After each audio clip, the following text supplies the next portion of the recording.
මම Cyprus country එක තෝරගත්තේ ඒක next year වෙද්දී ශෙනගන් වෙන්න තියෙන රටක්. මගේ නම බාරන ලෝචන. මම ආවේ මොරටුවේ ඉඳලා. මම මේ ආයතනය ගැන දැනගත්තේ Facebook එක හරහා.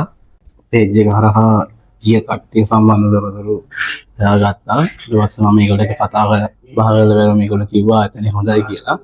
ඊපස්සේ මට කන්සල්ටන්ට් හංසානිව මම කන්ටැක්ට් කරා බත්තරමුල්ලේ.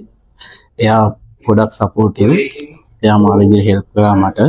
ඊපස්සේ හංසානිස් මගේ රික්වයර්මන්ට්ස් බලලා එයා මට හරියන පාත් එක කිව්වා. ඊට පස්සේ මම ෆවුන්ඩේෂන් කෝස් එකට ඇප්ලයි කරා. ෆවුන්ඩේෂන් කෝස් එක මම ඉවර කරලා බැචලර් එකට ඇප්ලයි කරන්න තමයි බලාපොරොත්තු වෙන්නේ. මම සයිප්‍රස් කන්ට්‍රි එක තෝරගත්තේ ඒක next year වෙද්දී ශෙනගන් වෙන්න තියෙන රටක්. ඉතින් එහි ගොඩක් ස්ටුඩන්ට්ලාට හරි ලේසි ස්ටඩි කරන්න මේ ආයතනය ගොඩක් සපෝටිව්. නම් 23 තමයි ට්‍රයි කරන්න බලාපොරොත්තු වෙන්නේ. ඔයාලට කියන්න දෙන්නේ ඔයාලත් ඇවිත් බලන්න මේ ආයතනය හොඳ තැනක්. මම 23 තමයි ට්‍රයි කරන්න බලාපොරොත්තු වෙන්නේ. ස්ටඩි ඇඩ්වයිස් ආයතනය ගොඩක් හොඳයි. ඔයගොල්ලෝ ආයතනයට ඇවිල්ලා බලන්න. Thank you.